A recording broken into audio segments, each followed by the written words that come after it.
ಪ್ರಾರ್ಥನೆ ಮಾಡಿಕೊಳ್ಳೋಣ. ಕರ್ತನೆ, ನಿನ್ನ ಮಕ್ಕಳಾದ ನಾವು ಸಿದ್ಧರಾಗಿದ್ದೇವೆ. ನೀನು ಮಾತನಾಡು ಸ್ವಾಮಿ, ಯೇಸುವೆ ಮಾತನಾಡು. ನನ್ನ ಹೃದಯದೊಂದಿಗೆ ನನ್ನನ್ನು ಕೇಳ ಮಾಡು. ನಿನ್ನ ದಿವ್ಯ ಧ್ವನಿಯೇ ಸ್ವಾಮಿ. ನೀನು ಸಾಮುವೇಲನೊಂದಿಗೆ ಮಾತನಾಡಿದ್ದೀ, ಅಬ್ರಹಾಮನೊಂದಿಗೆ ಮಾತನಾಡಿದ್ದೀ, ಇಸಾಕನೊಂದಿಗೂ ಮಾತನಾಡಿದೆಯಲ್ಲ ತಂದೆ. ಈ ಬೆಳಗಿನ ಜಾವದಲ್ಲಿ ನಿನ್ನ ಮಕ್ಕಳಾದ ನಾವು ಕಾದಿದ್ದೇವೆ. ನಮ್ಮೊಂದಿಗೆ ಮಾತನಾಡಬಾರದೆ ಸ್ವಾಮಿ. ನಾವು ಪಾಪಿಗಳೆಂಬುದಾಗಿ ಒಪ್ಪಿಕೊಂಡಿದ್ದೇವೆ. ನಾವು ಒಳ್ಳೆಯವರಲ್ಲ ಸ್ವಾಮಿ. ಒಳ್ಳೆಯದಂತೂ ನಮ್ಮಲ್ಲಿ ಏನಿಲ್ಲ ರಾಜ. ಈ ಬೆಳಗಿನ ಜಾವದಲ್ಲಿ ಸ್ವಾಮಿ ಪ್ರಾರ್ಥಿಸ್ತೇವೆ. ನಿನ್ನ ಆತ್ಮ ನಮ್ಮೊಂದಿಗೆ ಮಾತನಾಡಿ, ನಿನ್ನ ಸ್ವರವನ್ನು ಕೇಳುವಂತೆ ನಮ್ಮ ಹೃದಯಗಳನ್ನು ತೆರೆ ಸ್ವಾಮಿ, ನಮ್ಮ ಕಿವಿಗಳನ್ನು ತೆರೆ ರಾಜ. ಆಗ ನಿನ್ನ ವಾಕ್ಯವನ್ನು ಅರ್ಥ ಮಾಡಿಕೊಳ್ಳಬೇಕು. ನಮ್ಮ ಕಣ್ಣುಗಳನ್ನು ತೆರೆ ಸ್ವಾಮಿ, ಆಗ ನಿನ್ನ ಮಹಿಮೆಯ ವೈಭವವನ್ನು ನಾವು ಕಾಣಬೇಕು. ಈಗಲಾದರೂ ಕಾದಿದ್ದೇವೆ, ನಮ್ಮೊಂದಿಗೆ ಮಾತನಾಡಬಾರದೆ ಸ್ವಾಮಿ. ನಿನ್ನ ಆತ್ಮನು ತಾನೇ ನಿನ್ನ ವಾಕ್ಯ ಮೂಲಕವಾಗಿ ನಮ್ಮೊಂದಿಗೆ ಮಾತನಾಡಬೇಕಾಗಿ ಬೇಡಿಕೊಳ್ಳುತ್ತೇನೆ. ರಕ್ಷಕನ ಯೇಸು ಕ್ರಿಸ್ತನ ಹೆಸರಿನಲ್ಲಿ ಈ ಪ್ರಾರ್ಥನೆ ಬೇಡಿ ತಂದೆ, ಆಮೆನ್. ಕರ್ತನಾಮಕ್ಕೆ ಸ್ತೋತ್ರವಾಗಲಿ. ಈ ಸುಂದರವಾದಂತಹ ಸಮಯದಲ್ಲಿ ನಮ್ಮ ರಕ್ಷಕನಾದ ಯೇಸು ಸ್ವಾಮಿಗೆ ನಾನು ವಂದನೆಯನ್ನು ಹೇಳುವಾತನಾಗಿದ್ದೇನೆ. ಈ ಸ್ಥಳಕ್ಕೆ ನನಗೆ ಬರುವುದಕ್ಕೆ ಅವಕಾಶವನ್ನು ಕೊಟ್ಟದಕ್ಕಾಗಿ ಮಾತ್ರವಲ್ಲದೆ ಈ ಈ ಈ ಈ 95ನೇ ವರ್ಷದ ವಾರ್ಷಿಕೋತ್ಸವಕ್ಕೆ ನನ್ನನ್ನು ದೇವರ ವಾಕ್ಯವನ್ನು ಸಾರುವುದಕ್ಕೋಸ್ಕರ ನನ್ನನ್ನು ಆಹ್ವಾನಿಸಿದ ಸಭಾ ಪಾಲಕರಿಗೆ ನಾನು ವಂದನೆಯನ್ನು ಹೇಳುವಂತಾಗಿದ್ದೇನೆ. I thank you. ಕರೀತಾ ಇದೆ ನಾವು ಬರಲಿಕ್ಕೆ ಬರ್ತೇವೆ. ಮಾತ್ರವಲ್ಲದೆ ಸಭಾ ಪರಿಪಾಲನಾ ಸಮಿತಿಗೂ ಕೂಡ ನಾನು ವಂದನೆ ಹೇಳ್ತೇನೆ. ನಿಮ್ಮಲ್ಲಿ ಹೆಚ್ಚಿನವರು, ಕೆಲವರು ನನ್ನ ಬಲ್ಲವರು ಬಹಳ ವರ್ಷಗಳ ಹಿಂದೆ ನಾನು ಈ ಸಭೆಗೆ ಬರುವುದಕ್ಕೆ ನನ್ನನ್ನು ಇನ್ವೈಟ್ ಮಾಡಿದಾಗ ನಾನು ಬಹಳ ಸಂತೋಷಪಟ್ಟೆ. ಯಾಕಂದರೆ ನಾನು ಆಗ ಬಂದಾಗ ನಾನು ಇನ್ನೂ ಯೌವನಸ್ಥನಾಗಿದ್ದೇನೆ. ಈಗ ನಾನು ಬೆಳೆದಿದ್ದೇನೆ. I developed even sugar. I sweeter than before. ನಾನು ಮೊದಲಿಗಿಂತ ಈಗ ಹೆಚ್ಚು ಸಿಹಿಯಾಗಿದ್ದೇನೆ. ಸೊ ಹಾಗಾಗಿ ಬಹಳ ವರ್ಷಗಳಾಯಿತು, 22 ವರ್ಷಗಳಾಯಿತು ಈ ಸ್ಥಳಕ್ಕೆ ಬರುವುದಕ್ಕೂ. ನನಗೆ ಈಗ ತಾನೇ ನಾನು ಬಹಳವಾಗಿ ಅಪೇಕ್ಷಿಸುತ್ತಿದ್ದೆ ಜೀವರತ್ನ ಅಯ್ಯರವರನ್ನು ನೋಡಬೇಕೆಂಬುದಾಗಿ. ಆದರೆ ನಾನು ಅನೇಕ ಬಾರ ಕೇಳಿಕೊಂಡಿದ್ದೇನೆ ಅನೇಕರ ಹತ್ರ, ನಾನು ಪ್ರಾರಂಭದಲ್ಲಿ ಬಂದಿದ್ದಾಗ ಇದ್ದ ಅಯ್ಯ ಎಲ್ಲಿದ್ದಾರೆ ಎಂಬುದಾಗಿ. ಆದರೆ ದೇವರು ಈ ಬೆಳಗಿನ ಜಾವದಲ್ಲಿ ನನಗೆ ಅವರನ್ನು ನೋಡುವಂಥ ಒಂದು ಸೌಭಾಗ್ಯವನ್ನು ದೇವರು ಕೊಟ್ಟ. ಇಂಥ ಹಿರಿಯ ದೇವರು ಸೇವಕರುಗಳು ಈ ಸ್ಥಳದಲ್ಲಿ ಬಂದು ತಮ್ಮ ಸೇವೆಯನ್ನು ಮಾಡಿದ್ದಕ್ಕೋಸ್ಕರ ನಾವು ದೇವರಿಗೆ ಸ್ತೋತ್ರ ಹೇಳ್ತೇವೆ. ನಮಗೆಲ್ಲರಿಗೆ ಅವರ ಜೀವಿತ ಮಾರ್ಗದರ್ಶನವಾಗಿರುವುದಕ್ಕೂ ಸಂತೋಷಿಸ್ತೇವೆ. ಮಾತ್ರ ಸಭೆಯವರಾದ ನಿಮಗೆಲ್ಲರಿಗೂ ಕೂಡ ನಾನು ವಂದನೆಯನ್ನು ಹೇಳ್ತೇನೆ. ಇನ್ನು ಮುಂದಿರುವಂಥ ಕೆಲವು ನಿಮಿಷಗಳ ಕಾಲ ನಾನು ನಿಮ್ಮೊಂದಿಗೆ ಮಾತನಾಡುವಾಗ ಸಮಾಧಾನದಿಂದ ನನ್ನನ್ನು ಕೇಳಬೇಕೆಂಬುದಾಗಿ ನಾನು ಬೇಡಿಕೊಳ್ಳುತ್ತೇನೆ. ಕರ್ತನಾದ ಯೇಸು ಕ್ರಿಸ್ತನ ಹೆಸರಿನಲ್ಲಿ ನಾನು ಬೇಡಿಕೊಳ್ಳುತ್ತೇನೆ. ಒಂದು ವೇಳೆ ನನ್ನ ಮಾತುಗಳು ತೀಕ್ಷ್ಣವಾಗಿರುವುದಾದರೆ, ನನ್ನ ಮಾತುಗಳು ಏನಾದರೂ ನಿಮ್ಮನ್ನು ನೋಯಿಸುವುದಾದರೆ ದಯಮಾಡಿ ನನ್ನ ಮೇಲೆ ಕೋಪಗೊಳ್ಳಬೇಡಬಾರದಾಗಿ ಕೇಳಿಕೊಳ್ಳುತ್ತೇನೆ. ನಾನೊಬ್ಬ ಸಾಧಾರಣ ಮನುಷ್ಯ ಪ್ರಿಯರೇ.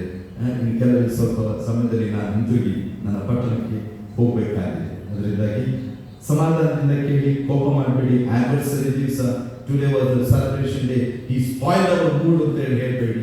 ಅರ್ಥ ಆಯ್ತು? ಎಲ್ಲವನ್ನು ದೇವರ ವಾಕ್ಯ ಮೂಲಕವಾಗಿ ನಾವು ಮಾತಾಡಿಕೊಳ್ಳೋಣ. ಇವತ್ತಿಗೆ ನೇಮಕವಾದಂಥ ವಾಕ್ಯ ಭಾಗದಲ್ಲಿ ನನಗೆ ಸಿಕ್ಕಿದಾಗ ಈ ವಾಕ್ಯವು 1 ಕೊರಿಂಥದವರೆಗೆ ಪತ್ರಿಕೆ ದಯಮಾಡಿ ತೆಗಿಬೇಕಾಗಿ ಕೇಳಿಕೊಳ್ತೇನೆ. ಅಲ್ಲಿ 3ನೇ ಅಧ್ಯಾಯದ 5ನೇ ವಚನದಿಂದ ನಾವು ನೋಡುವಾಗ, ನಾನು ಇದಕ್ಕೋಸ್ಕರ ಇವತ್ತಿನ ಈ ಸಂದೇಶಕ್ಕೋಸ್ಕರ ಆರಿಸಿಕೊಂಡಂಥ ವಾಕ್ಯ ಭಾಗವು ಅದು 6ನೇ ವಚನವಾಗಿದೆ. ಇಲ್ಲಿ 6ನೇ ವಚನವನ್ನು ನಾವೊಮ್ಮೆ ಓದಿಕೊಳ್ಳೋಣ. ಇಲ್ಲಿ ಪೌಲನು ಕೊರಿಂಥದವರಿಗೆ ಬರೆಯುವಾಗ ಮೊದಲನೇ ಪತ್ರಿಕೆಯ ಬಹಳ ಪ್ರಾರಂಭದಲ್ಲಿ ಆತನಿದ್ದಾನೆ.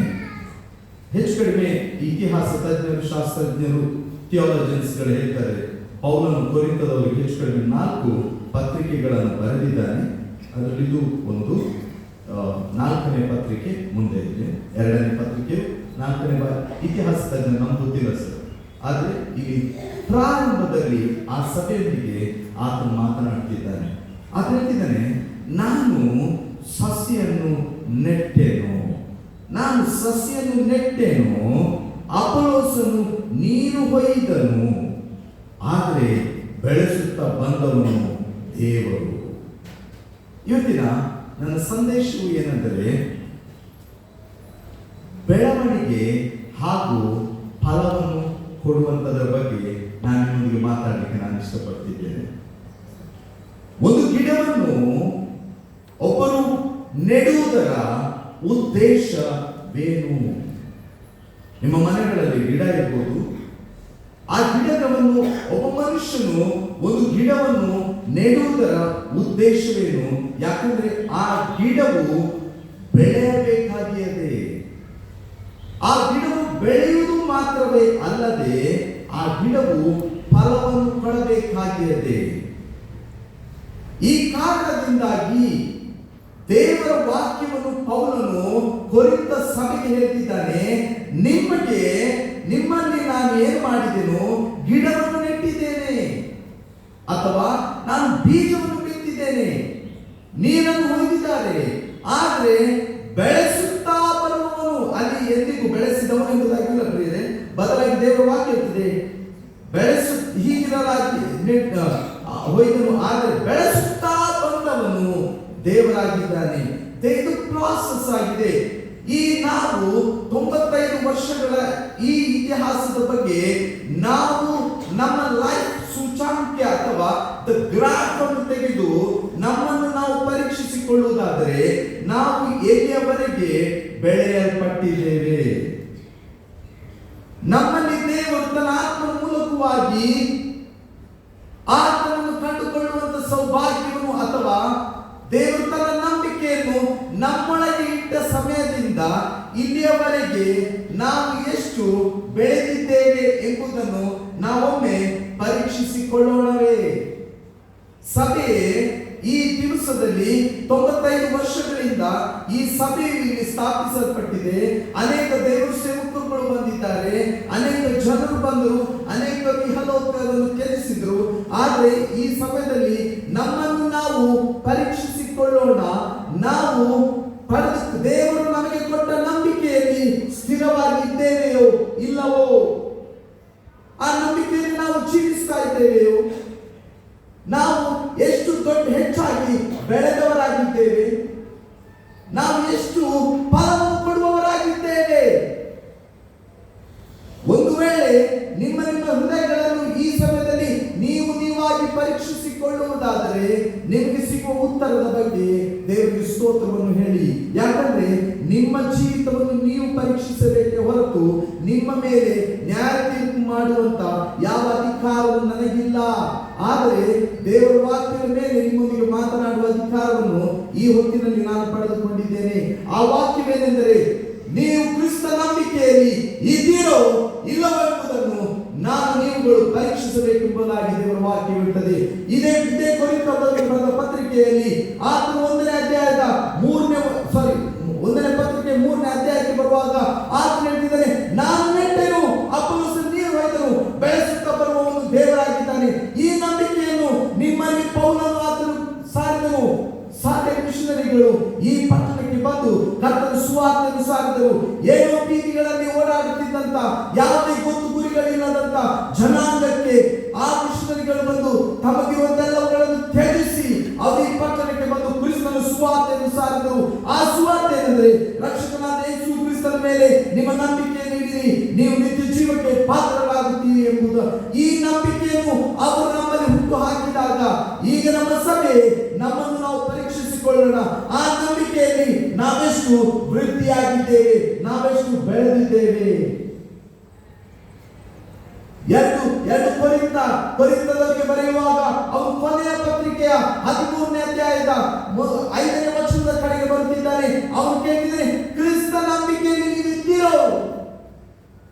ಕೊರಿಂಥ ಪಟ್ಟಣಕ್ಕೆ ಪೌಲನು ಸುವಾರ್ತೆಯನ್ನು ಸಾರಿದನು. ಯೇಸು ಕ್ರಿಸ್ತನ ರಕ್ಷಣೆಯ ಸಂದೇಶವನ್ನು ಸಾರಿದ ನಂತರ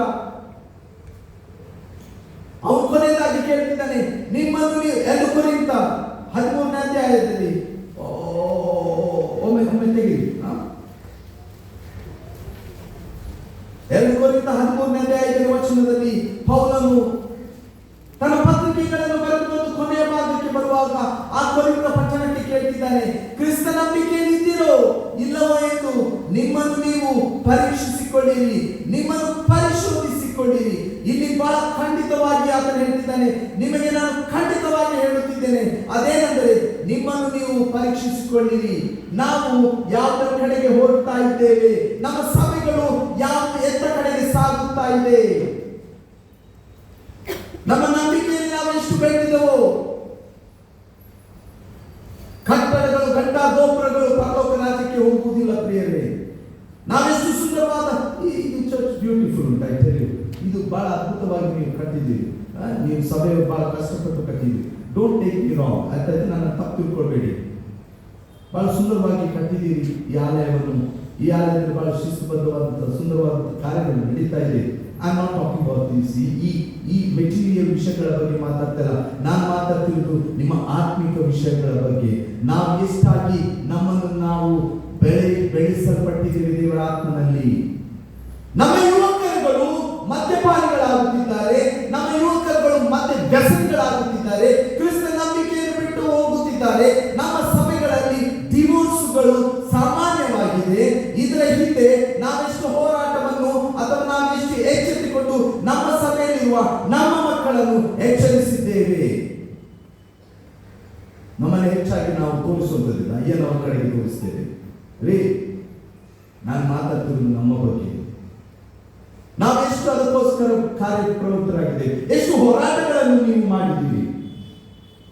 ಆಸ್ತಿ, ಪ್ರಾಪರ್ಟಿಗಳು, ಇವುಗಳ ಬಗ್ಗೆ ನಾವು ಮಾತಾಡ್ತೇವೆ. ಅಲ್ಲಿ ಪ್ರಾಪರ್ಟಿ, ಇಲ್ಲಿ ಪ್ರಾಪರ್ಟಿ, ಇದ್ರ ಏನ್ರಿ, ನಾನು ಮಂಗಳೂರಿನವ, ಸೇಸೈ ಚರ್ಚ್ ಮೆಂಬರ್, ನಾನು ಅರ್ಥ ಆಯ್ತು, ಎಲ್ಲಿಂದ ಬಂದವನಲ್ಲ. ಯಾವಾಗ ಬೆಳಿಗ್ಗೆ ಸಾಯಂಕಾಲ ಕೇಳಿದ್ರು ಕೂಡ ಅಲ್ಲಿ ಪ್ರಾಪರ್ಟಿ, ಇಲ್ಲಿ ಪ್ರಾಪರ್ಟಿ, ಮಿಷನರಿಗಳು ಮಾಡಿದ ಆಸ್ತಿ ಬಗ್ಗೆ ಎದೆ ಮಾಡಿಕೊಳ್ಳುವಂತ ಅನೇಕ ಜನರನ್ನು ಕೇಳಿ ನಾಚಿಕೆ ಪಟ್ಟಿದ್ದೇನೆ. ಮಿಷನರಿಗಳು ಬಂದು ಮಾಡಿದ ಅತಿ ದೊಡ್ಡ ಆಸ್ತಿಯು ಈ ಭೂಮಿಯಲ್ಲಿರುವಂತಹ ಜಾಗಗಳಲ್ಲ ಪ್ರಿಯರೇ. This not property. ಈ ಭೂಮಿಗಳನ್ನು ಅವರು ಸಂಪಾದಿಸಿ ನಮಗೆ ಕೊಟ್ಟದಲ್ಲ. ಆ ಮಿಷನರಿಗಳು ತಮ್ಮ ಪ್ರಾಣವನ್ನು ಹಂದು ತೊರೆದು ಈ ಸ್ಥಳಕ್ಕೆ ಬಂದು ಅವರು ಸಂಪಾದಿಸಿದ ಆಸ್ತಿ ನೀವಾಗಿದ್ದೀರಿ, ನಾವಾಗಿದ್ದೇವೆ. ನಾವು ನಿಜವಾದ ಆಸ್ತಿಗಳಾಗಿದ್ದೇವೆ. ಇದಕ್ಕೋಸ್ಕರ ಎಷ್ಟು ಹೋರಾಟಗಳನ್ನು ನಾವು ಮಾಡುತ್ತೇವೆ. ನಮ್ಮ ಮಕ್ಕಳು ನಾಶವಾಗಿ ಹೋಗುತ್ತಿದ್ದಾರೆ. ನಮ್ಮ ಯುವಕರು ಸಭೆಗೆ ಬರ್ತಾ ಇಲ್ಲ. ನಮ್ಮ ಯುವಕರು ಮದ್ಯಪಾನಕ್ಕೆ, ಡ್ರಗ್ಸ್ಗಳಿಗೆ ಅಡಿಕ್ಟ್ ಆಗ್ತಿದ್ದಾರೆ. ನಮ್ಮ ಮಕ್ಕಳುಗಳು, ನಮ್ಮ ಹುಡುಗಿಯರುಗಳು ಡಿವೋರ್ಸ್ಗಳಾಗ್ತಿದ್ದಾರೆ, ಕ್ರಿಸ್ತ ನಂಬಿಕೆಯನ್ನು ಬಿಟ್ಟು ಹೋಗುತ್ತಿದ್ದಾರೆ. ನಮ್ಮ ಬೆಳವಣಿಗೆ ಎಲ್ಲಿಗೆ ಹೋಗ್ತಾ ಇದೆ? We are running after these properties. ಏನ್ರಿ ಸ್ವಾಮಿ, 95 ವರ್ಷಗಳಾಯ್ತು, ಇನ್ನೂ ಬುದ್ಧಿ ಬೆಳೆಯಲಿಲ್ಲ ನಮಗೆ. ನಾವು ಬೆಳೆಯಬೇಕು, ಕ್ರಿಸ್ತನಲ್ಲಿ ಬೆಳೆಯಬೇಕು, ಕ್ರಿಸ್ತ ನಂಬಿಕೆಯಲ್ಲಿ ನಾವು ಬೆಳೆಯಬೇಕಾಗಿದೆ. ಯಾಕೆ ಹೇಳ್ತೇನೆ ಕೇಳಿ. ಇಸ್ರಾಯೇಲರು ತಮ್ಮ ಎಲ್ಲ ಆಸ್ತಿಗಳನ್ನು ಕಳ್ಕೊಂಡ್ರು, ಹೌದೇನ್ರಿ? ಯಹೂದ್ಯರು ಏನ್ ಮಾಡಿದ್ರು? 90 30 40 ರೋಮನ್ನರು ಬಂದರು, ಅಥವಾ ಇನ್ನಿತರ ಎಲ್ಲ ಅಧಿಕಾರಿ ಎಂತ ರಾಜರುಗಳು ಬಂದರು. ಅವರೆಲ್ಲ ಪ್ರಾಪರ್ಟಿಗಳನ್ನು ಅವರು ತೆಗೆದುಬಿಟ್ರು, ಅವರ ಭೂಮಿಯನ್ನು ಇಲ್ಲದ ಹಾಗೆ ಮಾಡಿಬಿಟ್ರು. ಆದ್ರೆ ಏನಾಯ್ತು? ವರ್ಷಗಳು ಸಂದವು, 2000 ವರ್ಷಗಳು ಸಂದವು. ಆ ಜನರು ತಿರುಗಿ ಬಂದು ಆ ಭೂಮಿಯನ್ನು ತಮಗೆ ತಿರುಗಿ ಸಂಪಾದಿಸಿಕೊಂಡಿರುತ್ತಾರೆ. ಅದು ದೇವರ ಕಾರ್ಯ. ಆದರೆ ನಂಬಿಕೆಯನ್ನು ನೀವು ಕಳಕೊಂಡ್ರೆ, ಭೂಮಿಯನ್ನು ಕಳಕೊಂಡರೆ ನೀವು ಹಿಂದೆ ಪಡೆಯಬಹುದು. ನಂಬಿಕೆಯನ್ನು ಕಳಕೊಂಡರೆ ಇನ್ನೆಲ್ಲಿಗೆ ನಾವು ಹೋಗುತ್ತೇವೆ? ನಾವು ನರಕಕ್ಕೆ ಹೋಗ್ತೇವೆ ಪ್ರಿಯರೇ. ದಯಮಾಡಿ ಇಲ್ಲೆಲ್ಲ ತುಂಬಾ ದೊಡ್ಡ ಆಫೀಷಿಯಲ್ಸ್ಗಳಿದ್ದಾರೆ, ಈ ವಿಡಿಯೋಗಳನ್ನು ರೆಕಾರ್ಡ್ ಮಾಡಿ ನಿಮಗೆ ಕೇಸನ್ನು ಹಾಕಬೇಡಿ. ಅಪರವನ್ನು ಬಡವರೇ, ನಾನು 5 ಫೀಟ್ 4 ಇಂಚಿನವ ನಾನು, ಅದರಿಂದಾಗಿ ನನ್ನ ಮೇಲೆ ಕೋಪ ಮಾಡಬೇಡಿ. ಉನ್ನತ ಪುರುಷರುಗಳೇ, ಉನ್ನತ ಜನರುಗಳೇ, ಪರೀಕ್ಷಿಸಿಕೊಳ್ಳಿ. ಯಾಕೆ ಪರೀಕ್ಷಿಸಿಕೊಳ್ಳಬೇಕು? ದೇವರು ನಮ್ಮನ್ನು ತನ್ನ ತೋಟದಲ್ಲಿ ನೆಟ್ಟದ್ದು ನಾವು ಬೆಳೆಯುವುದಕ್ಕೂ ಫಲ ಕೊಡುವುದಕ್ಕೂ. ನಾವು ಬೇರೆಲ್ಲ ವಿಷಯಗಳಿಗೆ ಬ್ಯುಸಿಯಾಗಿದ್ದೇವೆ. ಯೋಹಾನನ ಬರೆದ ಸುವಾರ್ತೆ 15ನೇ ಅಧ್ಯಾಯದಲ್ಲಿ ನಾವು ಒಂದು ವಾಕ್ಯ ನಿಮಗೋಸ್ಕರ ಓದಿ ನಾವು ಮುಂದುವರಿಸ್ತೇನೆ. ಯೋಹಾನನ ಬರೆದ ಸುವಾರ್ತೆ 15ನೇ ಅಧ್ಯಾಯ. ಇಲ್ಲಿ ದೇವರ ವಾಕ್ಯ ಏನು ಹೇಳ್ತದೆ ಎಂಬುದಾಗಿ 5ನೇ ವಚನದ ಸ್ವಲ್ಪ ಮುಂದೆ ನೋಡಿ. ಹೀಗೆ ಹೇಳ್ತದೆ, ನೀವು ನನ್ನಲ್ಲಿ ನೆಲೆಗೊಂಡಿರದಿದ್ದರೆ ಫಲ ಕೊಡಲಾರಿರಿ. ನಾನೇ ದ್ರಾಕ್ಷಿ ಬಳ್ಳಿ, ಇವು ಕೊಂಬೆಗಳು. ಒಬ್ಬ ನನ್ನಲ್ಲಿ, ನಾನು ಅವನಲ್ಲಿ ನೆಲೆಗೊಂಡಿದ್ದರೆ ಅವನೇ ಬಹಳ ಫಲ ಕೊಡುವನು. ನೀವು ನನ್ನನ್ನು ಬಿಟ್ಟು ಏನು ಮಾಡಲಾರಿರಿ. ಯಾವನು ನನ್ನಲ್ಲಿ ನೆಲೆಗೊಂಡಿರುವುದಿಲ್ಲವೋ ಅವನು ಆ ಕೊಂಬೆಯಂತೆ ಹೊರಕ್ಕೆ ಬಿಸಾಡಲ್ಪಡುತ್ತಾನೆ. ಯೇಸು ಕ್ರಿಸ್ತನು ನಮ್ಮ ಬೆಳವಣಿಗೆಯನ್ನು ಬಯಸುವಾತನಾಗಿದ್ದಾನೆ. ಆತನು ಬಯಸುವಂಥದ್ದು ನಾವು ಆತನಲ್ಲಿ ನೆಲೆಯೂರಿ ಬೆಳೆಯಬೇಕೆಂಬುದಾಗಿ. ನಿಮ್ಮ IT ಪ್ರೊಫೆಷನ್ಸ್, ನಿಮ್ಮ ಡಾಕ್ಟರ್ಗಳು, ನೀವು ಎಷ್ಟು ದೊಡ್ಡ ಉನ್ನತ ವ್ಯಾಸಂಗ ಮಾಡಿದಿರೋ, ಪ್ರೈಸ್ ಗಾಡ್ ಫಾರ್ ದಟ್. ನೀವು ದೊಡ್ಡ ದೊಡ್ಡ ಬಂಗಲೆಗಳನ್ನು ಕಟ್ಟಿಕೊಂಡಿದ್ರು, ದೇವರಿಗೆ ಸ್ತೋತ್ರ. ಇನ್ನೂ ವೃತ್ತಿಯಾಗಿ ಮೈಸೂರು ಪಟ್ಟಣದಲ್ಲಿ ನಿಮ್ಮ ಹೆಸರು ಕೇಳಲ್ಪಡಲಿ. ಇನ್ನೂ ಆಸ್ತಿಗಳನ್ನು ಸಂಪಾದಿಸಿಕೊಳ್ಳಿರಿ. ಇನ್ನೂ ಉನ್ನತ ವ್ಯಾಸಂಗಗಳನ್ನು ಮಾಡಿ ದೊಡ್ಡ ವ್ಯಕ್ತಿಗಳಾಗಿರಿ. ದೇವರಿಗೆ ಸ್ತೋತ್ರ. ಆದರೆ ಕ್ರಿಸ್ತನಲ್ಲಿ ನೆಲೆಗೊಂಡು ನಮ್ಮ ಭಕ್ತಿಯ ಬೆಳವಣಿಗೆಯನ್ನು ನಾವು ಎಷ್ಟು ಮಾಡ್ತಿದ್ದೇವೆ? ನಮ್ಮ ಗ್ರಾಫ್ ಎಲ್ಲಿಗೆ ಹೋಗ್ತಾ ಉಂಟು? ನಾವು ಲೋಕ ಪ್ರಕಾರದಲ್ಲಿ ಮೇಲೆ ಹೋಗ್ತಾ ಇದ್ದೇವೆ, ಆದರೆ ಆತ್ಮಿಕವಾದ ವಿಷಯಗಳಲ್ಲಿ ನಾವು ಕೆಳಗೆ ಬರ್ತಾ ಇದ್ದೇವೆ ಅಲ್ಲವೇ? ನನ್ನನ್ನು ಕರೆದು ತಪ್ಪು ಮಾಡಿದ್ರು ಗೊತ್ತಿಲ್ಲ, ಆದರೆ ಒಂದು ಮಾತ್ರ ಸತ್ಯ ಕೇಳಿ, ಯೇಸು ಸ್ವಾಮಿ ಹೇಳ್ತಿದ್ದಾನೆ, ನೀವು ಫಲ ಕೊಡದೆ ಹೋದರೆ ನಿಮ್ಮನ್ನು ಕಿತ್ತು ಆತ ಬೇಕಿಗೆ ಹಾಕ್ತಾನೆ. ಇದು ಎಚ್ಚರಿಕೆಯಾಗಿ ತಗೊಳ್ತೀರೋ ಅಥವಾ ಸಂತೋಷದಿಂದ ಗೊತ್ತಿಲ್ಲ, ನನಗದು ಗೊತ್ತಿಲ್ಲ. ಅದು ಒಂದು ಮಾತ್ರ ಸತ್ಯ, ಆತನು ಬೆಂಕಿಗೆ ಹಾಕುವ ಗನ್ನೆ ಕಟಕಟನೆ ಹಲ್ಲು ಕಡಿಯೋ ನೋವು, ಬೆಂಕಿ ಗಂಧಕಗಳಿರುವ ಕೆರೆಯು ಸ್ಥಾಪಿತವಾಗಿದೆ. ಅನೇಕ ಕುಟುಂಬಗಳು ಸಮಾಧಾನವಿಲ್ಲದೆ ಈ ನಮ್ಮ ಸಮಾಜದ ಮಧ್ಯದಲ್ಲಿ ಜೀವಿಸ್ತಾ ಇದ್ದಾರೆ. ಕಾರಣವೇನು? ಯಾಕೋಸ್ಕರ ಈ ಸಾಡೆ ಮಿಷನರಿಗಳು ಬಂದು ಇಲ್ಲಿ ಆಲಯವನ್ನು ಕಟ್ಟಿದರು. ಯಾಕಂದ್ರೆ ನೀವು ಈ ಪಟ್ಟಣಕ್ಕೆ ಬೆಳಕಾಗಬೇಕೆಂಬುದಾಗಿ. ಯೇಸು ಸ್ವಾಮಿ ನೀವೀ ಲೋಕಕ್ಕೆ ಬೆಳಕಾಗಿದ್ದೀರಿ. ಈ ಲೋಕ ಒಂದು ವೇಳೆ ನಾವು ಈ ಪಟ್ಟಣದಲ್ಲಿ ನಾವು ಬೆಳಕಾಗದೆ ಹೋಗುವುದಾದರೆ, ನಾವೇ ಕತ್ತಲೆ ಆದರೆ, ಈ ಲೋಕದಲ್ಲಿರುವ ಜನರು ಕತ್ತಲೆಯಲ್ಲಿ ಜೀವಿಸ್ತಾರಲ್ಲವೇ? ಈ ಲೋಕದ ಜನರು ಪಾಪದಲ್ಲಿ ಅನೇಕ ಸಲ ನಮ್ಮ ತಾಯಿಯರು, ನಮ್ಮ ಹಿರಿಯರು ಹೇಳುತ್ತಿದ್ದು, ಈ ಲೋಕ ಕೆಟ್ಟಿದೆ. ಕೆಟ್ಟಲಿಕ್ಕೆ ಕಾರಣ ಯಾರು? ಎಲ್ಲ ಬಾರ್ಗಳು ಓಪನ್ ಆಗಿದೆ, ಎಲ್ಲ ಅದಾಗಿದೆ, ಎಲ್ಲರೂ ಪಾಪದಲ್ಲಿದ್ದಾರೆ, ಹಾಗಿದ್ದಾರೆ, ಕಂಪ್ಲೇಂಟ್ ಮಾಡ್ತಿದ್ದೇವೆ. ಈ ಲೋಕವು ಕತ್ತಲೆಯಲ್ಲಿರುವುದಕ್ಕೆ ಕಾರಣ, ನಿಮ್ಮ ಪಟ್ಟಣವು ಕತ್ತಲೆಯಲ್ಲಿರುವುದಕ್ಕೆ ಕಾರಣವೇನು?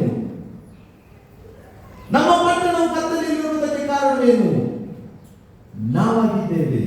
ಯಾಕಂದ್ರೆ ನಾವು ನಮ್ಮ ಬೆಳಕನ್ನು ನಾವು ಪ್ರಸರಿಸುತ್ತಿದ್ದರೆ, ನಮ್ಮ ಬೆಳಕನ್ನು ನಾವು ಜನರ ಮುಂದೆ ತೋರಿಸುತ್ತಿದ್ದರೆ, ಈ ಲೋಕವು ಬೆಳಕಿನಲ್ಲಿ ನಡೆಯುತ್ತಿತ್ತಲ್ಲವೇ? ನಿಮ್ಮ ನೆರೆಯವರು ಆ ಬೆಳಕಿನಲ್ಲಿ ಜೀವಿಸುತ್ತಿದ್ದರಲ್ಲವೇ? ಆ ದೇವರ ಸೇವಕರು, ಮಿಷನರಿಗಳು ಬಂದು ಈ ಪಟ್ಟಣದ ಮಧ್ಯದಲ್ಲಿ ಈ ಭವ್ಯವಾದ ಆಲಯವನ್ನು ಕಟ್ಟಿದ್ದು ಈ ಊರಿಗೆ ಬೆಳಕಾಗುವುದಕ್ಕೋಸ್ಕರ. ಆದ್ರೆ ನಾವೇನ್ ಮಾಡ್ತಿದ್ದೇವೆ? ನಾವು ಅನ್ಯರ ಮುಂದೆ ಹೋಗಿ ನಿಂತುಕೊಂಡು ನಮ್ಮ ನ್ಯಾಯಕ್ಕೋಸ್ಕರ ಕೇಳ್ತಾ ಇದ್ದೇವೆ. ಪೌಲನು ಹೇಳ್ತಿದ್ದಾನೆ, ನಿಮ್ಮಲ್ಲಿ ಕಾದಾಟಗಳು ಯಾಕೆ ನಡೆಯುತ್ತಾ ಉಂಟು? ಭೂ ಸಂಬಂಧವಾದ ಕಾರ್ಯಗಳಿಗೋಸ್ಕರ ಅಲ್ಲವೇ? ನೀವು ಲೋಕದ ಜನರ ಮುಂದೆ ನಿಮ್ಮ ನ್ಯಾಯಕ್ಕೋಸ್ಕರ ಹೋಗ್ತಿರಲ್ಲವೇ ಎಂಬುದಾಗಿ ಪೌಲನು ತನ್ನ ಪತ್ರಿಕೆಯಲ್ಲಿ ಬರೆಯುತ್ತಾ ಹೋಗ್ತಾನೆ. ನನ್ನ ಪ್ರಿಯನೇ, ನನ್ನ ಪ್ರಿಯಳೇ, ಸಂತೋಷದಿಂದ ಪ್ರೀತಿಯಿಂದ ಹೇಳ್ತಿದ್ದೇನೆ, ಇದನ್ನು ಗೌರವವಾಗಿ ಕೇಳಿ. ಅದೇನೆಂದರೆ, ನಾವು ಕ್ರಿಸ್ತನಲ್ಲಿ ನೆಲೆಗೊಂಡು ಆತನಲ್ಲಿ ನಾವು ಬೆಳವಣಿಗೆಯನ್ನು ಪಡೆದು ಹೋದರೆ, ನಾವು ಬೆಳೆದು ಹೋದರೆ, ನಾಳೆ ಒಂದು ದಿವಸ ನನಗೋಸ್ಕರ ಸಿದ್ಧವಾಗಿರುವಂಥದ್ದು ಆ ಬೆಂಕಿ ಗಂಧಕಗಳಿರುವ ಕೆರೆಯಾಗಿರುತ್ತದೆ. ಎಚ್ಚರಿಕೆಯನ್ನು ಹೊಂದಿಕೊಂಡು ನಮ್ಮ ನಂಬಿಕೆಯನ್ನು ಪುನರ್ ಪ್ರತಿಷ್ಠಾಪಿಸಿಕೊಳ್ಳೋಣ. ನಮ್ಮ ನಂಬಿಕೆ ರಿನ್ಯೂ ಮಾಡಿಕೊಳ್ಳೋಣ. ಯೇಸುವೇ, ನಾನೆಲ್ಲಿ ತಪ್ಪಿದ್ದೇನೆ ಸ್ವಾಮಿ? ರಕ್ಷಕ, ನಾನೆಲ್ಲಿ ತಪ್ಪಿದ್ದೇನೆ? ನನ್ನ ಮನವೇ, ನಾನೆಲ್ಲಿ ನಿನ್ನನ್ನು ಕಂಡುಕೊಳ್ಳುವುದರಲ್ಲಿ ಹಿಂಜರಿದಿದ್ದೇನೆ ಸ್ವಾಮಿ? ನನ್ನ ಪಾಪಗಳಿಗೋಸ್ಕರ ಪಶ್ಚಾತ್ತಾಪಪಟ್ಟು ತಿರುಗಿ ನಿನ್ನ ಸನ್ನಿಧಾನಕ್ಕೆ ಬರ್ತೇನೆ ಸ್ವಾಮಿ, ನನ್ನನ್ನು ಸ್ವೀಕರಿಸುವುದಾಗಿ ನೀವು ಪ್ರಾರ್ಥಿಸುವುದಾದರೆ, ಈ ದಿನದಲ್ಲಿ ದೇವರನ್ನು ಜೀವಿತಗಳನ್ನು ಆಶೀರ್ವದಿಸುವಾತನಾಗಿದ್ದಾನೆ. ಆತನ ಎಲ್ಲ ಪಾಪಗಳನ್ನು ಹೋಗಲಾಡಿಸಿ ನಾವು ಕಳೆದುಕೊಂಡಂತ ಎಲ್ಲ ಭವ್ಯತೆಯನ್ನು ಅಥವಾ ವೈಭವವನ್ನು ಆತನು ತಿರುಗಿ ನಮಗೆ ಅನುಗ್ರಹಿಸುವಾತನಾಗಿದ್ದಾನೆ. ಕೊನೆಯದಾಗಿ ಒಂದು ಕಥೆಯನ್ನು ಹೇಳಿ ಅಥವಾ ಒಂದು ಘಟನೆಯನ್ನು ಹೇಳಿ ನಾನು ಮುಗಿಸ್ಲಿಕ್ಕೆ ಹೋಗ್ತಾ ಇದ್ದೇನೆ. ನಾನು ಮಂಗಳೂರಿನಿಂದ ಬಂದಿದ್ದು, ಕಡಲ ತೀರದಿಂದ. ಹೀಗೆ ಒಂದು ಕಡಲಿನ ತೀರ ಇಟ್ಟಿದ್ದೇವೆ. ಆ ಸಮುದ್ರದ ಮಧ್ಯದಲ್ಲಿ ಸ್ವಲ್ಪ ಅನೇಕ ಬಂಡೆಗಳು, ಗುಪ್ತವಾದ ಬಂಡೆಗಳಿತ್ತು. ಗೊತ್ತಾ ನಿಮಗೆ ಸಮುದ್ರ? ಎಷ್ಟು ನೀವೆಲ್ಲ ನೋಡಿದ್ದೀರಿ ಸಮುದ್ರ? ಇಲ್ಲದಿದ್ರೆ ಮ್ಯಾಂಗ್ಳೂರಿಗೆ ಬನ್ನಿ, ಮ್ಯಾಂಗ್ಳೂರ್ ಸಮುದ್ರ ಇದೆ. ಆ ಸಮುದ್ರದಲ್ಲಿ ಬಂಡೆಗಳಿರುತ್ತದೆ, ಗುಪ್ತವಾದ ಬಂಡೆಗಳು. ಈ ಬಂಡೆಗಳಿರುವುದರಿಂದಾಗಿ ಆಗಿನ ಕಾಲದಲ್ಲಿ ಸೇಲರ್ಸ್ಗಳು ಅಥವಾ ನಾವಿಕರು ಅವರು ದೋಣಿಯಲ್ಲಿ ಹೋಗ್ತಾ ಇರ್ತಾರೆ. ಹಾಗೆ ಒಂದು ಪಟ್ಟಣದ ಹಳ್ಳಿಯ ಆ ಗ್ರಾಮದ ಅಲ್ಲಿ ಒಂದು ಸಮುದ್ರವಿತ್ತು. ಆ ಸಮುದ್ರದಲ್ಲಿ ಗುಪ್ತವಾದ ಬಂಡೆಗಳಿತ್ತು. ಈ ನಾವಿಕರು ಅವರು ಸಂಚರಿಸುತ್ತಾ ಹೋಗುವಾಗ, ಸೇರಿ ಅವರು ಪ್ರಯಾಣಿಸುವಾಗ ಆ ಗುಪ್ತವಾದ ಬಂಡೆಗಳಿಗೆ ಅವರ ದೋಣಿಗಳು, ಬೋಟ್ಗಳು, ಶಿಪ್ಗಳು ಬಡಿದು ಅವರು ಆ ನೀರಿನಲ್ಲಿ ಮುಳುಗಿ ಸಾಯ್ತಾ ಇದ್ರು. ಈ ಒಂದು ಜನರೆಲ್ಲ ನಾಶವಾಗ್ತಿದ್ದಾರೆ ಸಮುದ್ರದ ಮಧ್ಯದಲ್ಲಿ. ಯಾಕಂದ್ರೆ ಅವ್ರಿಗೆ ಗೊತ್ತಿಲ್ಲ ಅಲ್ಲಿ ಗುಪ್ತವಾದ ಬಂಡೆ ಇದೆ. ಆಗ ಅಲ್ಲಿಯ ಜನರು ಹೇಳಿದ್ರು, ನಮ್ಮ ಊರಿನ ಮುಂದೆ ಆ ಶಿಪ್ ಓಡಿದು, ಆ ಹಡಗುಗಳು ಓಡಿದು ಜನರು ನಾಶವಾಗ್ತಿದ್ದಾರೆ. ಆಗ ಅವರೆಲ್ಲೊಬ್ಬ ಬಂದು ಹೇಳಿದ, ನಾವು ಯಾಕೆ ಅವರನ್ನು ರಕ್ಷಿಸಬಾರದು? ಅವರೆಲ್ಲರೂ ತಮ್ಮಲ್ಲಿರುವಂತಹ ಸಣ್ಣ ಸಣ್ಣ ದೋಣಿಗಳನ್ನು ಹಿಡಿದುಕೊಂಡು ಅವರು ಯಾವ ಶಿಪ್ ಅಥವಾ ಯಾವ ಹಡಗುಗಳು ಒಡೆದು ಮುಳುಗ್ತಿತ್ತೋ ಅಲ್ಲಿಗೆ ಅವರು ತೆರಳಿ ಅಲ್ಲಿರುವಂತಹ ಜನರನ್ನು ರಕ್ಷಿಸಿ ಅವರು ದಡಕ್ಕೆ ತಂದು ಅವರನ್ನು ಕಾಪಾಡ್ತಿದ್ರು. ಈ ಸಮಯವು ಹೋಗ್ತಾ ಇತ್ತು. ಆಗ ಯಾರು ಹೇಳಿದ್ರು, ಯಾವಾಗ ಬಂದು ಹಡಗು ಉಳಿಯುತ್ತದೆ, ಯಾವಾಗ ಬಂದು ಜನರು ನಾಶ ಆಗ್ತಾರೆ ಗೊತ್ತಿಲ್ಲ. ಅದರಿಂದಾಗಿ ಒಂದು ಕೆಲಸ ಮಾಡೋಣ, ನಾವೆಲ್ಲರೂ ಪಾಳ್ಯವಾಗಿ ತೆಗೆದುಕೊಳ್ಳೋಣ. ಒಂದೊಂದು 6 to 7 ಒಬ್ಬ, 7 to 8 ಒಬ್ಬ, 9 to 10 ಒಬ್ಬ, ಹೀಗೆ ನಾವೇನ್ ಮಾಡುವ, ಒಂದೊಂದು ಸಮಯವನ್ನು ನಿಗದಿಪಡಿಸಿಕೊಂಡು ಒಂದೊಂದು ಕುಟುಂಬ ಅದೇನ್ ಮಾಡ್ಬೇಕಂತ ಹೇಳಿದ್ರೆ, ಅವ್ರು ನೋಡ್ತಾ ಇರ್ಬೇಕು ಸಮುದ್ರದ ಕಡೆಗೆ. ಯಾವ್ದಾದ್ರೂ ಹಡಗು ಬಂದು ಅದಕ್ಕೆ ತಾಕುವುದಾದರೆ, ಅದಕ್ಕೆ ಬಡಿಯುವುದಾದರೆ ನಾವೇನ್ ಮಾಡ್ಬೇಕು, ನಾವು ಊರಿಗೆ ಸಂದೇಶವನ್ನು ಕೊಡ್ಬೇಕು. ಇದೋ ಒಂದು ಶಿಪ್ ಬಂದಿದೆ, ಅದು ಬಂಡೆಗೆ ಬರ್ತಿದೆ, ಅದು ನಾಶವಾಗ್ತಿದೆ. ಊರಿನವರೆಲ್ಲರೂ ನಾವು ಕೂಗಿ ಕರೆಯಬೇಕು, ಇಗೋ ನಾಶವಾಗುತ್ತಿದ್ದೀರಿ, ನಾಶವಾಗುತ್ತಿದೆ, ಓಡಿ ಬನ್ನಿ ಎಂಬುದಾಗಿ ಅವರು ಊರಿಗೆ ಕೂಗಿ ಹೇಳುವಾಗ ಆ ಊರಿನ ಜನರೆಲ್ಲರೂ ಓಡಿ ಬಂದು ತಮ್ಮ ಬೋಟ್ಗಳನ್ನು ಹಿಡಿದುಕೊಂಡು ಅವರು ಆ ದೋಣಿಗಳನ್ನು ಹೋಗಿ ಆ ಜನರನ್ನು ರಕ್ಷಿಸಿ ತರ್ತಾ ಇದ್ರು. ಆಗ ಅಲ್ಲಿದ್ದಂತ ಒಬ್ಬರಿಗೆ ಒಂದು ಆಲೋಚನೆ ಬಂತು. ಅವರು ಹೇಳಿದ್ರು, ನಾವು ಒಂದು ಕೆಲಸ ಮಾಡೋಣ, ಈ ಸಮುದ್ರದ ದಡದಲ್ಲಿ ಒಂದು ಗೋಪುರವನ್ನು ಕಟ್ಟೋಣ ಅಂತಾರೆ. ಆ ಗೋಪುರದ ಮೇಲೆ ಟವರ್, ಬಿಗ್ ಟವರ್, ಒಂದು ದೊಡ್ಡ ಗೋಪುರವನ್ನು ಕಟ್ಟೋಣ. ಆ ಗೋಪುರದ ಮೇಲೆ ನಿಂತುಕೊಂಡು ನೋಡುವಾಗ ಆ ಹಡಗುಗಳು ಬರುವುದು ದೂರದಲ್ಲಿ ಕಾಣುತ್ತದೆ. ಅವರಿಗೆ ನಾವು ಫ್ಲಾಗ್ಗಳನ್ನು ತೋರಿಸಿ ಅವರಿಗೆ ಎಚ್ಚರಿಸೋಣ, ಅಲ್ಲಿ ಬಂಡೆ ಇದೆ, ನೀವು ಅಲ್ಲಿಗೆ ಬರಬೇಡಿ ಎಂಬುದಾಗಿ ಅವರಿಗೆ ಫ್ಲಾಗ್ಗಳ ಮೂಲಕವಾಗಿ, ಸನ್ನೆಗಳ ಮೂಲಕವಾಗಿ ಅವರಿಗೆ ತಿಳಿಯಪಡಿಸೋಣ, ಈಚೆ ಬರಬೇಡಿ. ಹಾಗೆ ಅವರಿಗೆ ಅರ್ಥವಾಗದವರು ಬಂದು ಬಡಿದರು ಕೂಡ ಆ ಗೋಪುರದ ತುದಿಯಿಂದ ಆ ವ್ಯಕ್ತಿಯು, ಆ ಜನರು ಏನ್ ಮಾಡಬೇಕಿತ್ತು, ಗಟ್ಟಿಯಾಗಿ ಕರೆದು, ಜನರೇ ಓಡಿ ಬನ್ನಿರಿ, ಇಗೋ ಅಲ್ಲಿ ಸಮುದ್ರದಲ್ಲಿ ಇನ್ನೊಂದು ಹಡಗು ಒಡೆದಿದೆ. ಇಂಥ ಒಂದು ಒಳ್ಳೆಯ ಕಾರ್ಯಕ್ಕೆ ಆ ಹಳ್ಳಿಯ ಜನರು ಒಟ್ಟಾಗಿ ಸೇರಿ ಅನೇಕ ಜನರನ್ನು ರಕ್ಷಿಸ್ತಾ ಇದ್ದರು. ಒಂದು ದಿನ ಆ ಗೋಪುರವು ಕಟ್ಟಲ್ಪಟ್ಟಿತ್ತು. ಭವ್ಯವಾದ ಗೋಪುರವು, ಅಗಾಧವಾದ ಗೋಪುರದಲ್ಲಿ ಅವರು ಜನರನ್ನು ರಕ್ಷಿಸುವ ಕೆಲಸದಲ್ಲಿರುವಾಗ ಸಾಯಂಕಾಲ ಸ್ವಲ್ಪ ಜನರು ಸಮುದ್ರದ ದಡದಲ್ಲಿ ವಾಕಿಂಗ್ ಹೋಗ್ತಿದ್ದವರು. ಅವ್ರು ಹೇಳಿದ್ರು, ನಾವು ಸ್ವಲ್ಪ ಹೋಗಿ ಗೋಪುರದ ಮೇಲೆ ಕುತ್ಕೊಳ್ಳೋಣ. ಅವರು ಬಂದು ಸಾಯಂಕಾಲ ಹೊತ್ತಿನಲ್ಲಿ, ಸಂಜೆ ವೇಳೆಯಲ್ಲಿ ಆ ಗೋಪುರದ ಸುತ್ತಲೂ ಕುಳಿತುಕೊಳ್ಳುವುದಕ್ಕೆ ಪ್ರಾರಂಭಿಸಿದರು. ಹಾಗೆ ಕುಳಿತುಕೊಳ್ಳುತ್ತಿರುವಂತಹ ಸಂಖ್ಯೆಯು ಜಾಸ್ತಿ ಆಗ್ತಾ ಬಂತು. 5 ಮಂದಿ, 10 ಮಂದಿ, 20 ಮಂದಿ, 50 ಮಂದಿ ಆಗುವಾಗ ಒಂದು ತಾತ ಹೇಳಿದ್ದು, ನನ್ನ ಮಗಳು ಒಳ್ಳೆ ಹಾಡ್ತಾರೆ, ಹಾಡ್ಲಿ ಅಂತ ಕೇಳಿದ್ರು. ಆಗ ಅವರು ಹೇಳಿದ್ರು, ಹಾಡ್ಲಿ, ಸುಮ್ಮನೆ ಟೈಮ್ ಇಲ್ಲ. ಆಗ ಅವಳು ಆ ಮಗಳು ಬಂದು ಹಾಡನ್ನು ಹಾಡಿದ್ರು. ಅವರೆಲ್ಲ ಚಪ್ಪಾಳೆ ತಪ್ಪಿದ್ರು. ಆಗ ಇನ್ನೊಂದು ತಾತಗೆ ಟೆನ್ಷನ್ ಆಯ್ತು. ಅವ್ರು ಹೇಳಿದ್ರು, ನನ್ನ ಮಗಳು ಡ್ಯಾನ್ಸ್ ಮಾಡ್ತಾಳೆ, ಮಾಡ್ಲಿ ಅಂತ ಹೇಳಿದ್ರು. ಅವಳು ಡ್ಯಾನ್ಸ್ ಮಾಡಿ.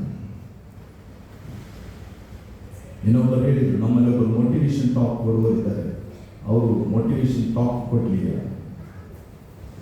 ಅಲ್ಲಿ ಮೋಟಿವೇಶನ್ ಟಾಕ್ಗಳು ಪ್ರಾರಂಭವಾಯಿತು. ಸ್ಪೆಷಲ್ ಮ್ಯೂಸಿಕ್ ಕಾನ್ಸರ್ಟ್ಗಳು ಸ್ಟಾರ್ಟ್ ಆಯಿತು. ಆ ಗೋಪುರವನ್ನು ಕಟ್ಟಿದ್ದು ನಾಶವಾಗಿ ಹೋಗುತ್ತಿರುವಂಥ ಜನರನ್ನು ರಕ್ಷಿಸುವುದಕ್ಕೋಸ್ಕರ. ಅಲ್ಲಿ ಹಾಡುಗಳು, ವಿನೋದಗಳು, ನೃತ್ಯಗಳು ಪ್ರಾರಂಭವಾದವು. ಆದರೆ ಮುಂದೆ ಬರ್ತಾ ಇರುವಾಗ ಆ ಗೋಪುರವನ್ನು ಯಾಕೋಸ್ಕರ ನಾವು ಕಟ್ಟಿದ್ದೇವೆ ಎಂಬುದನ್ನು ಆ ಜನರು ಮರೆತು ಹೋದರು. ಆ ಗೋಪುರವನ್ನು ಯಾಕೋಸ್ಕರ ಕಟ್ಟಿದ್ದಾರೆ ಎಂಬುದನ್ನು ಆ ಜನರು ಮರೆತು ಆ ಗೋಪುರದ ಮೇಲೆ ವಿನೋದಾವಳಿಗಳು, ಮ್ಯೂಸಿಕ್ಗಳು, ಡ್ರಾಮಗಳು, ಡ್ಯಾನ್ಸ್ಗಳು ಪ್ರಾರಂಭವಾಯಿತು. ಅತ್ತ ಕಡೆಗೆ ಬಂಡೆಗೆ ಬಂದು ಜನರು ಹಡಗುಗಳು ಬಡಿದು ಜನರು ನಾಶವಾಗ್ತಿದ್ದಾರೆ. ಇಲ್ಲಿ ಜನರು ಮ್ಯೂಸಿಕ್ ಪ್ಲೇ ಮಾಡ್ತಿದ್ದಾರೆ, ಡ್ಯಾನ್ಸ್ ಮಾಡ್ತಿದ್ದಾರೆ. ಒಮ್ಮೆ ತಿರುಗಿ ನಮ್ಮ ಸಭೆಗಳಲ್ಲಿ ನಾವು ನೋಡಿಕೊಳ್ಳುತ್ತೇವೆ, ದೇವರು ನಿನ್ನನ್ನು ಯಾಕೆ ಕರೆದಿದ್ದಾರೆ? ಈ ಪಟ್ಟಣದ ಮಧ್ಯದಲ್ಲಿ ನಿನ್ನನ್ನು ಯಾಕೆ ನೆಟ್ಟಿದ್ದಾರೆ? ಮಿಷನರಿಗಳು ಬಂದು ಯಾಕೆ ಇಲ್ಲಿ ಕ್ರಿಸ್ತನ ಸುವಾರ್ತೆ ಸಾರಿದ್ದಾರೆ? ನಾಶವಾಗಿ ಹೋಗ್ತಾ ಇದ್ದೇವೆ, ರಕ್ಷಣೆ ಹೊಂದುವುದಕ್ಕೋಸ್ಕರ ನಮ್ಮನ್ನು ನೇಮಿಸಿದ್ರು, ನಮಗೆ ಎಜುಕೇಟ್ ಮಾಡಿದ್ರು. ಯಾಕಂದ್ರೆ ನಾಶವಾಗಿ ಹೋಗಬಾರದು. ಆದರೆ ನಮ್ಮ ಸಭೆಗಳಿಗೆ ಏನ್ ಮಾಡ್ತಾ ಇದ್ದಾರೆ? ಜನರು ನಾಶವಾಗಿ ಹೋಗ್ತಿದ್ದಾರೆ. ನಮ್ಮಲ್ಲಿ ಮ್ಯೂಸಿಕ್ ಕಾನ್ಸರ್ಟ್ಗಳು ನಡೀತಾ ಇದೆ, ಡ್ಯಾನ್ಸ್ ಪ್ರೋಗ್ರಾಮ್ಗಳು ನಡೀತಿದೆ, ಕ್ರಿಕೆಟ್ ಮ್ಯಾಚ್ಗಳು ನಡೀತಿದೆ, ಟಗ್ ಆಫ್ ವಾರ್ಗಳು ನಡೀತಾ ಇದೆ. ರಕ್ಷಣೆ ಸುವಾರ್ತೆ ಎಷ್ಟು ಮಂದಿ ನಾವು ಜನರಿಗೆ ಸಾಕ್ತಾ ಇದ್ದೇವೆ? ಎಷ್ಟು ಮಂದಿ ನಾಶವಾಗಿ ಹೋಗ್ತಿರುವಂತ ಜನರನ್ನು ಕ್ರಿಸ್ತನ ಕಡೆಗೆ ನಾವು ಕರ್ಕೊಂಡು ಬರ್ತಾ ಇದ್ದೇವೆ? But still we Singh a song. ನಾವಿನ್ನು ಹಾಡುಗಳಲ್ಲಿ ಮಗ್ನರಾಗಿದ್ದೇವೆ. ಹೇಗೆ ಹಾಡುಗಳನ್ನು ಹಾಡುವುದು, ಹೇಗೆ ಸ್ಪೆಷಲ್ ಮ್ಯೂಸಿಕ್ಗಳನ್ನು ಪ್ಲೇ ಮಾಡುವುದು. ನಮ್ಮ ಬೀದಿಯ ಜನರು ನಾಶವಾಗ್ತಾ ಇದ್ದಾರೆ. ಕ್ರಿಸ್ತನನ್ನರಿಯದೇ ಅವರು ನರಕದ ಕಡೆಗೆ ಹೋಗ್ತಾ ಇದ್ದಾರೆ. ನಾವಿಲ್ಲಿ ಹಾಡುಗಳನ್ನು ಹಾಡ್ತಾ ಇದ್ದೇವೆ. ನಮ್ಮನ್ನು ನಾವು ಪರೀಕ್ಷಿಸಿಕೊಳ್ಳೋಣ. ಉಪ್ಪು ಸಪ್ಪಗಾದರೆ ಇನ್ನಾದ್ರಿಂದ ರುಚಿ ಬಂದಿತ್ತು. ಬೆಳಕಾಗಿರಬೇಕಾದ ನಾವೇ ಬೆಳಕಿಲ್ಲದೆ ಹೋದರೆ, ಕೊಡದೆ ಹೋದರೆ ಈ ಜನರು ನಾಶವಾಗ್ತಿದ್ದಾರೆ. 95 ವರ್ಷಗಳಾಗ್ತದೆ. ಇನ್ನಾದರೂ ಇನ್ನು 5 ವರ್ಷದಲ್ಲಿ 100 ವರ್ಷ ಆಗ್ತದೆ. ಬೇರೆ ನಾವು ಎಚ್ಚರಿಸಿಕೊಳ್ಳೋಣ. ಈ ಲೋಕಕ್ಕೂ ಸಂಬಂಧವಾದ ವಿಷಯಗಳ ಕಡೆಗೆ, ಗಲಾಟೆ ಗಿಲಾಟೆಗಳ ಹಿಂದೆ ಹೋಗದೆ ನಿಜವಾದ ರಕ್ಷಣೆ ಕಡೆಗೆ ಜನರು ನಡೆಸೋಣ. ನಮ್ಮ ಮಕ್ಕಳು ನಾಶವಾಗ್ತಿದ್ದಾರೆ, ಕ್ರಿಸ್ತ ನಂಬಿಕೆಯಿಂದ ದೂರ ಹೋಗ್ತಿದ್ದಾರೆ, ಅನ್ಯ ಮತದ ಕಡೆಗೆ ಹೋಗ್ತಿದ್ದಾರೆ, ಅನ್ಯ ದೇವರುಗಳನ್ನು ಪೂಜಿಸುವವರನ್ನು ಮದುವೆ ಆಗ್ತಿದ್ದಾರೆ, ಕ್ರಿಸ್ತ ನಂಬಿಕೆಯಿಂದ ಜಾರಿ ಹೋಗ್ತಾ ಇದ್ದಾರೆ. ನಮ್ಮ ಸಭೆಗಳಲ್ಲಿ ಡಿವೋರ್ಸ್ಗಳಾಗ್ತಾ ಇದೆ. ಎಚ್ಚರಿಸಿಕೊಳ್ಳೋಣ. ದೇವರು ನಮಗೆ ಕೊಟ್ಟಂತ ಆ ಒಂದು ಕಾರ್ಯವನ್ನು ನಾವು ಮಾಡುವುದರಲ್ಲಿ ಸಂತೋಷಪಡೋಣ. ಹೀಗಾಗುವಂತೆ ದೇವರು ತಾನೇ ನಿಮ್ಮನ್ನು ಎಚ್ಚರಿಸಿ. ಮಾತ್ರವಲ್ಲದೆ ಈ ಮಾತುಗಳನ್ನು ಸುಮ್ಮನೆ ಒಬ್ಬರಿಗೊಬ್ಬರು ತೋರಿಸುವುದಕ್ಕೋಸ್ಕರ ಕೇಳದೆ ನಮ್ಮನ್ನೇ ನಾವು ಪರೀಕ್ಷಿಸಿಕೊಳ್ಳೋಣ. ಪೌಲನೆಂದರೆ ನಿಮ್ಮನ್ನೇ ನೀವು ಪರೀಕ್ಷಿಸಿಕೊಳ್ಳಿ, ಪರಿಶೋಧಿಸಿಕೊಳ್ಳಿ. ಈ ಆನಿವರ್ಸರಿ ನಿಮಗೊಂದು ಹೊಸ ಬೆಳಕಿನ ಕಡೆಗೆ ನಿಮ್ಮನ್ನು ನಡೆಸಲಿ ಎಂಬುದೇ ನನ್ನ ಪ್ರಾರ್ಥನೆಯಾಗಿದೆ. ದೇವರು ನಿಮ್ಮನ್ನು ಆಶೀರ್ವದಿಸಲಿ. ವಂದನೆಗಳು.